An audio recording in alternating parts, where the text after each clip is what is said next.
Hi, everyone. Hi, everyone. Thank you so much for joining. Hello. Oh, yay, I see you just joined, Lauren. I'm going to invite you in, okay? Let's see. Hi, Kika. Lauren, how are you? Carolyn, I'm good. How are you? Good. You were such a star student. You were the second person on. Like, this is awesome. Just waiting. How are you doing? How's your Friday going? It's going pretty well so far. I'm really happy to meet you and happy to be able to hop on with you. I'm so happy to meet you. I must admit, I have done a little bit of internet stalking, and I see that you are not new to doing interviews and doing live interviews. So I might have found out some information about you. But I'm so excited to have you here. And on behalf of the whole Tegan and Sara Foundation, on behalf of Tegan and Sara, we are just so stoked about the work you are doing at Magic City Acceptance Center, and we just want to talk a little bit about it. For those who are just joining, my name is Carolyn Merrell. I work at Instagram. I work on our policy programs, and so it's also fun to talk to another programs person. We can dish about what works, what doesn't, top tips in that space. And the work I do at Instagram, we get to work with a ton of organizations in the same space, in diversity, in mental health awareness, and bullying prevention, and economic impact. And so that's the work I do at Instagram. Also serve on the board at the Tegan and Sara Foundation. And again, for those who are just joining, my name is Carolyn, and we are talking with Magic City Acceptance Center, who is one of the Tegan and Sara Foundation's community grant winners. We are looking for different organizations who are really pivoting their programs to serve the LGBTQ youth community and really pivot to serving them online and digitally right now during the time of COVID. So without further ado, Lauren, do you mind talking a little bit more about yourself and your work at Magic City? Yeah, sure. I am going to try and contain myself because I'm very, very excited. So thank you for that introduction. That's really sweet. So my name is Lauren Jacobs. My pronouns are she, her, hers, and I'm the youth programs coordinator at Magic City Acceptance Center in Birmingham. So we've been around. We just celebrated our 6-year anniversary, which is hard to do without seeing people and getting to throw a party in person. But we've been around for 6 years now, and we're in the heart of Magic City, Birmingham. That's our nickname. We're a project of Birmingham AIDS Outreach. And so as an overall organization, we've been around for decades in the city, but we've really taken a focus, particularly on creating programs for LGBTQ youth.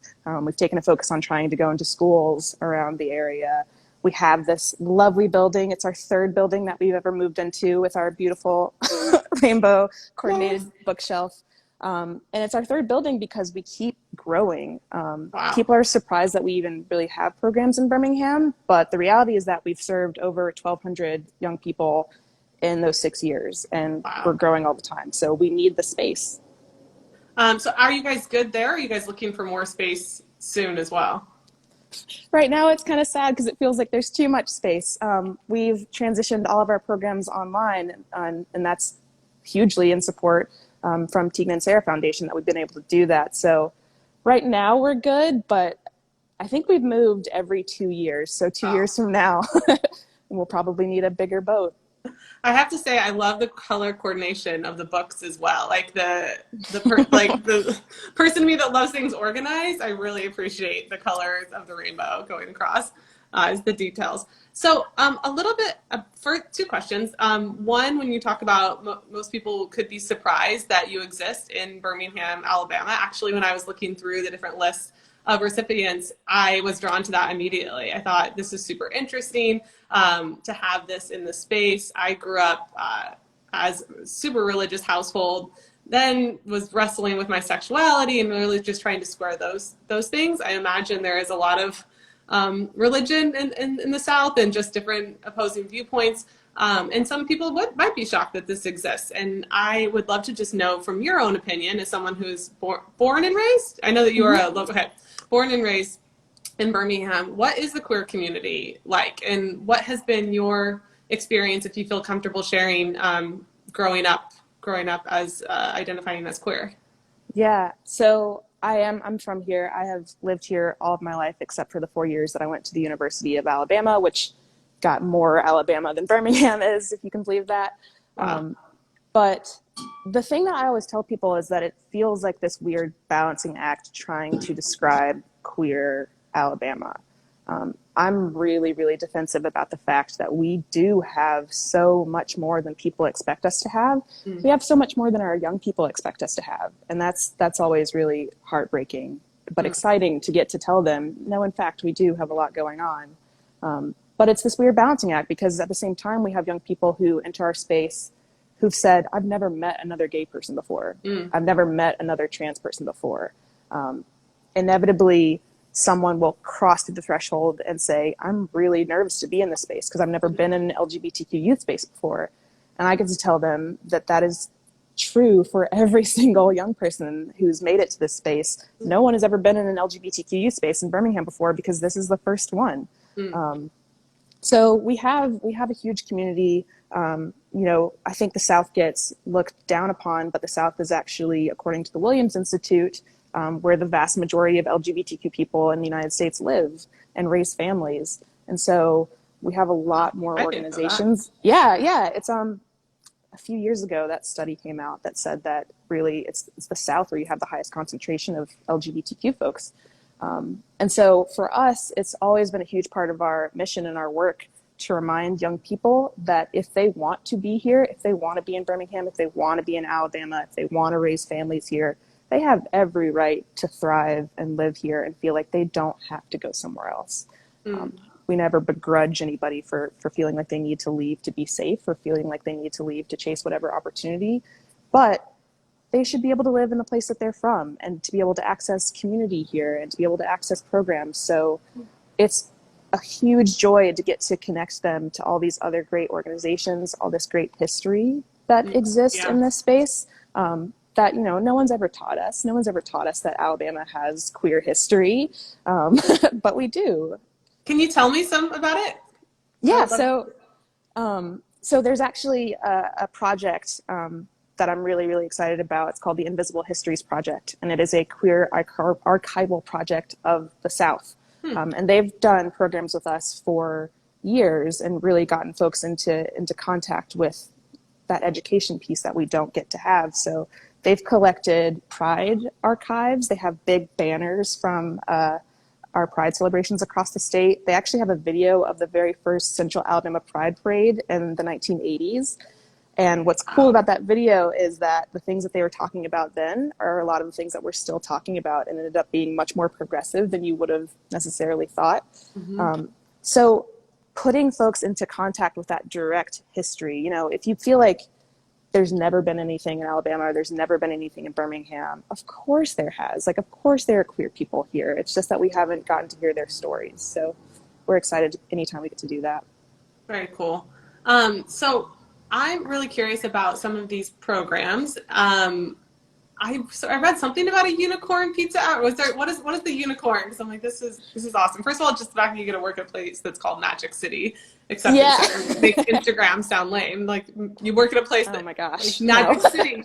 It's so cool. So tell me a little bit about the unicorn. Maybe that I'm not sure if that can transition to digitally, but if we could talk a little bit about some of your favorite programs and then what you guys are offering right now online. Yeah. So Unicorn Pizza Club. Everything that we do is a total youth creation, right? So that's actually our Safer Sex and Healthy Relationships programs that we've had since the beginning.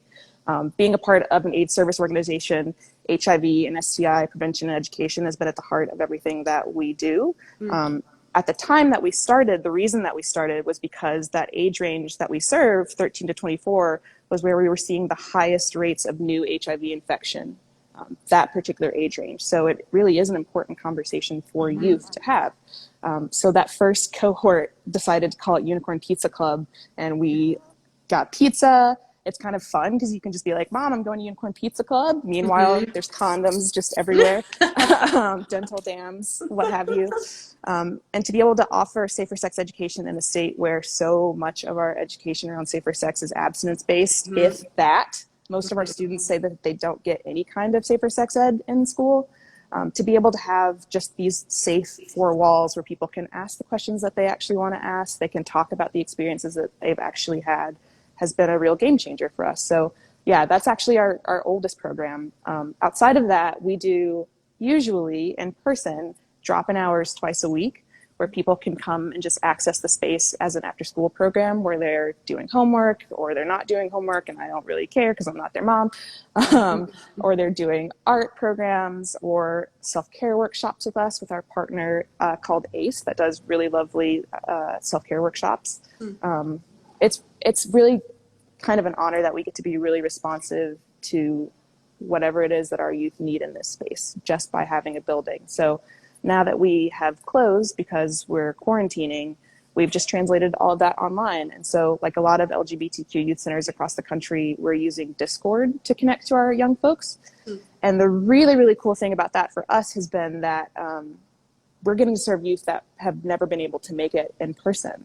For whatever reason. It could be transportation, it could be family rejection, it could be that they work and they're just not able to join us usually. So we've reached a few dozen new young people who, you know, they could join any online community, but they want to be in community with people who know their geography. They want to be in community with other people from Birmingham and from around the state. Yeah. I mean, so wildly important what you guys are working on. I think that's something at Instagram that we're thinking about. It's just how do we get these resources to young queer people who aren't going to the same places maybe in school where you're getting to see people who are supportive, or you have a supportive teacher, and you're just in your home. And maybe that home isn't a place that you feel safe to be yourself. And, you know, we're just talking to some of the crisis text lines and phone lines like the Trevor Project, and they're talking about their phone lines they're receiving triple the amount of inbound, and they are barely able to even keep up with that. So they do have a really great resource specifically during the time of COVID and dealing with intense emotions, that is on Instagram's Instagram right now on the little story highlight, if anyone wants to go and see some resources there. So those are some of the online, and I know you guys do a lot of peer-led programming, and that's something that I have definitely seen had huge success in, like kids not wanting to hear just directly top down from adults and really hear from each other. And like, I would love to hear from you, you know, what has that looked like with Magic City, and like, why do you think that queer-led or pure queer, that's fun, led programming is so important? Yeah, I think we don't want to do anything that our young people don't want us to do. And so really giving them the space to come up with their own programs has been so huge. One of our most successful Unicorn Pizza Clubs happened when somebody was like, I want to talk about LGBTQ inclusive menstruation products. and they brought things and just talked about what it looks like for trans folks to have inclusive products. One of my favorite things that's ever happened at drop-in hours, in which some of our young people said, could we have a lettuce eating competition? They asked if there was anything medically wrong with trying to eat an entire head of lettuce. So this was like a Thursday. By the next Tuesday, they had created a flyer. They created a theme song for the lettuce eating competition. They had purchased lettuce with consideration for folks that couldn't get their own lettuce. On Tuesday, we gathered around tables and they had this lettuce eating competition. And what I love about that was, again, it's just being in a position to be able to say, yes, you can do this thing that's completely absurd and completely silly, but totally fun. And, you know, nobody was at home by themselves that day. Nobody was, you know, in their bedroom without a connection to queer community. Nobody was having to worry over their identity. They were just kids eating lettuce. Nobody finished the entire head, for the record. But we did crown victors based on who ate the most. Oh my goodness. People are loving this. There's someone's account that's called I Ate This Thing, which is also a great account name. And then we have TNS Mom. I'm not sure if that's actually Tegan and Sara's mom, but she's also loving this as well. So again, if people are just joining, I'm Carolyn. We are talking with Lauren Jacobs, Programs Coordinator for Magic City Acceptance Center, coming out of Birmingham, Alabama. Speaking of Alabama, I saw that you started your activism in this space in high school and then really took that on during college. I have to ask because I do you follow college football at all or no? Because I do know that Roll Tide, I know you guys are super big. I was born in Oklahoma, so the Sooners, we have a little bit of a rivalry sometimes. Okay, But literally okay. no hate here. No, it isn't. I'm Allie from the UK. Hey, Tina's mom. Cool. Good to know. Well, thanks for joining us from the UK. That's awesome. So, okay, so tell me a little bit about that work that you did and just any advice for young queer people or just young people who are allies watching this of how you can be an activist and any tips in that space. Yeah, so my best friend Annalise is watching, so I want to say hi to her because in high school for us, we went to a relatively small private school and we tried to start a GSA and were told that we couldn't because what would the younger students think, as if some of their parents weren't gay. So that was a struggle, but I feel really lucky that as a high schooler, that was a conversation for me and it was something that I wanted. And I told myself that I wasn't going to nerd out too much, but for the record, Tegan and Sara did have a big part of getting me through high school. That was really important to me and my best friend to have them as role models. And so that having that confidence from seeing other people do the work is what motivated me to try to do that work in high school. And then being denied, I immediately in college, the first thing that I did when I got on a college campus was join an LGBTQ student group.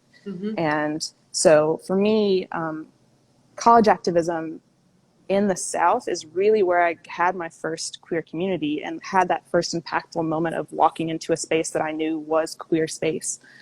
I had friends that were like, you're a Black queer woman from Birmingham. This is your opportunity to leave the South, to get out of the South. Why on earth are you going to the University of Alabama? And for me, it was really important to have that space where I liked that there was still work to be done.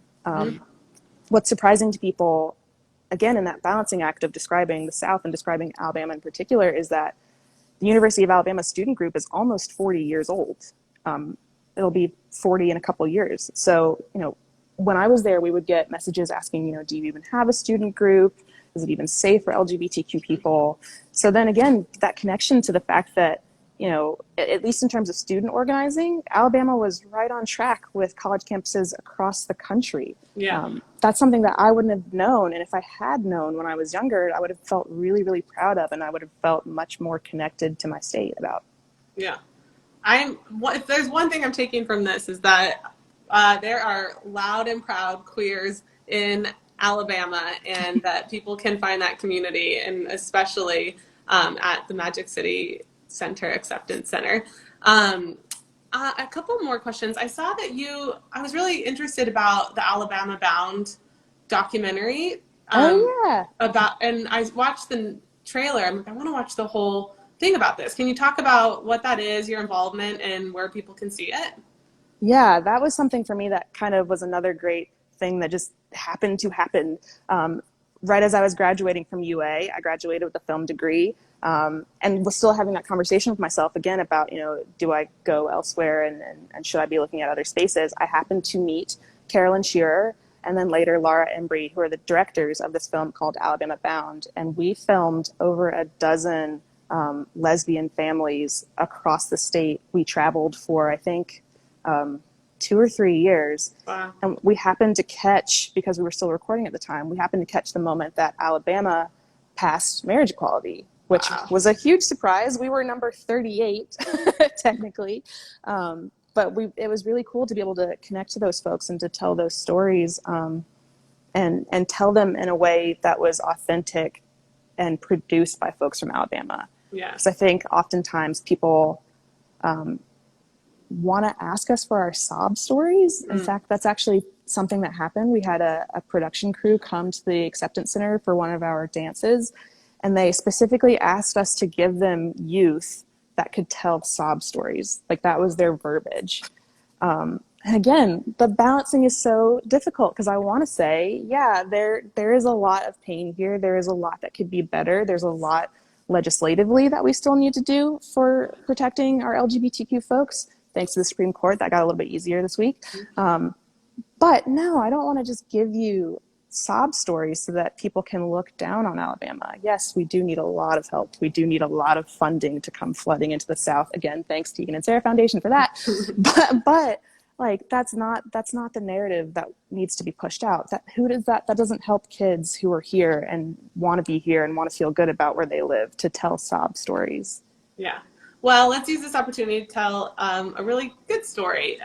Do you mind sharing one of your proudest moments of, I mean, again, just respecting confidentiality of the people who come and who you serve, but just maybe as a activist in that space, one of your proudest moments of one of your, would you call them students? Not students, but how do you refer to them?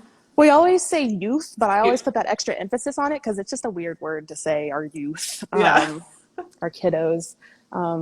There's so much, and I'm going to be like such a total mom here because I don't want to tell one story and then leave somebody out. Proud mom. Be a proud mom. I think for me, what's been really cool is since we have been here for 6 years, there are some young people that we've gotten to know from 12 to 18, and we've gotten to watch them grow up, and we've gotten to watch them come into their power as activists. We just, for the first time, made t-shirts that people are able to buy. And one of our t-shirt designs says, "Hope is gay culture." And that comes directly from our youth, a young person named Kason. I'll call them out because they would be fine with that. I'm not outing them. Did artwork around our building that said, "Hope is gay culture." And that struck me because I don't think I'd ever seen that phrasing before. But it so totally is. That is, as a community, I mean, that's what we have. It harkens to Harvey Milk. It harkens to everything that we've done as a community to stay hopeful, even when we're super oppressed. And so it was really cool to be able to put that on a t-shirt because it came directly from our young people. Outside of that, just, again, having the space to celebrate folks for graduating high school and getting to honor them with the name that they don't actually have on their high school diploma, to have this space where they can be here and we can call them by that name and hand them a cute little certificate. We've gotten to watch people find new jobs where they feel affirmed. We've gotten to watch them create GSAs at their schools that they'll then turn around and invite us to. We've gotten to watch them have really, really impactful conversations with their educators. They're demanding that their educators learn something about them and learn how to support them.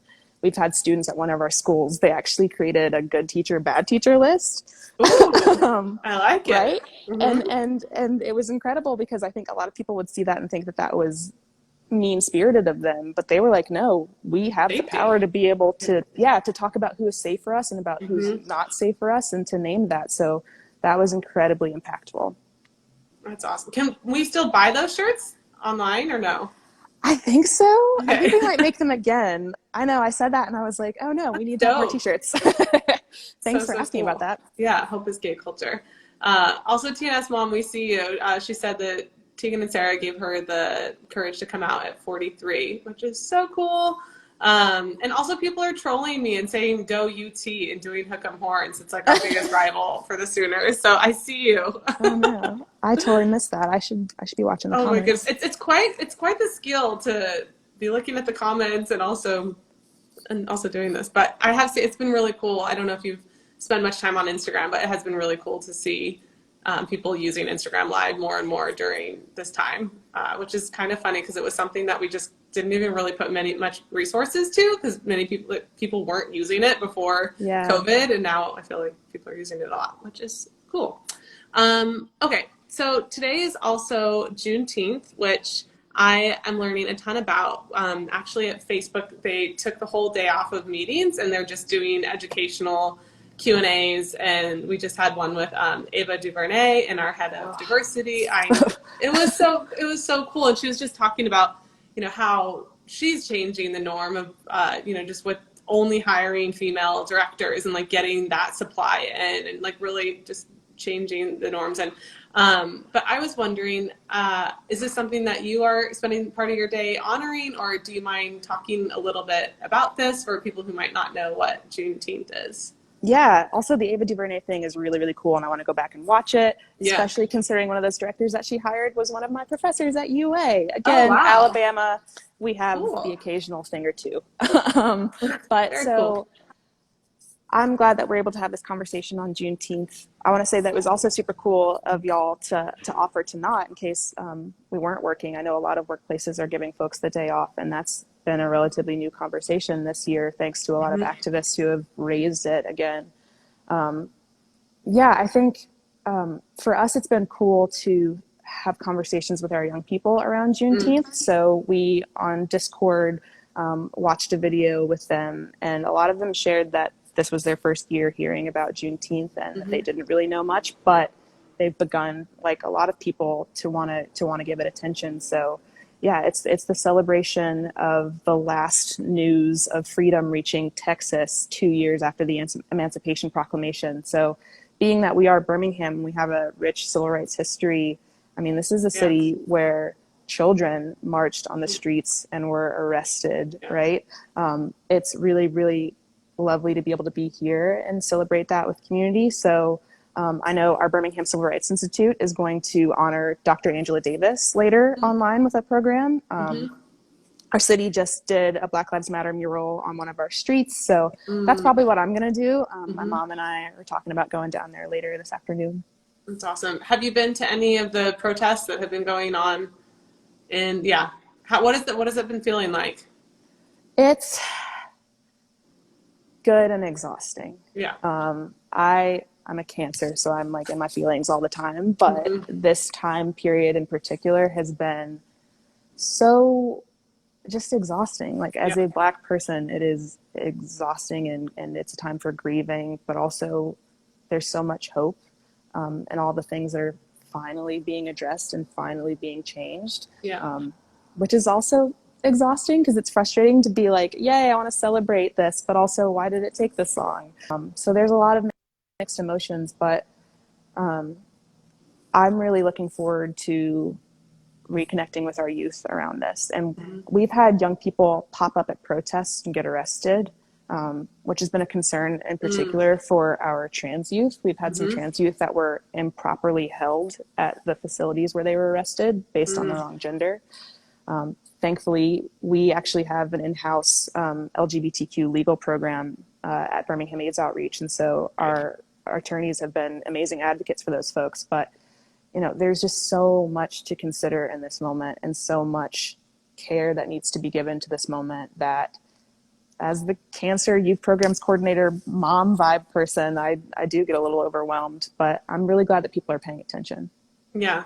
I have someone on my team. Her name is Ashley, and she runs all of our diversity programming for Instagram. And she's just a firecracker, and she's sprinting because we're doing a ton of stuff around Juneteenth, but more just systematically within Instagram and Facebook. You know, how can we make sure that this is reflected within our products, within our hiring, with everything? And she is just creating so many of these great programs. You know, partnering with great organizations. Like NAACP with a bunch of different ones to create guides within Instagram of really how to act. And I'm trying as best as I can as her manager and as her ally, how can I support? Because I feel, you know, there's so much. She's like, I am sprinting because I feel this responsibility for my community and just as a wonderful person. And I'm trying to see like, where can I just come in and like take off things off so that this person can rest and recharge, because, you know, I'm like, this is a sprint and a marathon. So we need to make sure. So sending love to everyone who is feeling that burden of like self-care and taking time to. Thanks. That's a conversation that we have too, because for all that we do at the Acceptance Center, we are a 2-person staff. It is myself and our director, Amanda Keller, and that is exactly the conversation that we have all the time. And she is white, I'm Black, and so we honestly, especially since we're moving online and staying in quarantine, a lot of what we're doing is just holding that space for one another to talk and to process and to figure out, you know, how do we take care of other folks while at the same time taking care of ourselves. Totally. Well, we're at 1 minute because I want to respect that and make sure that you have time to get to everything else that you're doing. Is there anything else you want people to know about the Magic City Acceptance Center, and where can people donate and support you in other ways if they can't financially? Yeah, again, thank you so much for actually not just supporting us, but then wanting to take the time to use the platform to interview everybody. It's been really cool to watch the interviews. If people want to support us financially, there is a link in our Instagram bio right now to donate. And we really do need every little bit of the support to be able to serve the huge numbers of people that we see. I think I just want people to know that Alabama has things and we have a community, and there are so many amazing organizations to shout out. There's Take, there's Tea Heal, there's the Knights Orchid Society all across the state. There's Central Alabama Pride, there's Birmingham Black Pride, Invisible Histories Project. We have people that have been here and then gone on to start the Ochre Project, like Ian Field Stewart, who is also being funded by Tegan and Sara Foundation. So there are so many things to be proud of here, and we're really grateful that people want to support it. Awesome. Well, we are just sending so much love and so much just I feel hope knowing that you guys exist in Birmingham, and I thank you so much for your activism that you've done for years now and that you continue to show up. And I think the youth, as we want to call them, or the magical unicorns, are so damn lucky to have you in their life that they get to see, and just that gives me hope and makes me say I think I could visit Birmingham now. Like you did a good sell. But thank you so much. We really just so appreciate you on behalf of Tegan and Sara and the whole foundation, and we just look forward to continuing to work with you. Thanks so much, Carolyn. This has been awesome. I'll talk to you soon. Bye. Bye.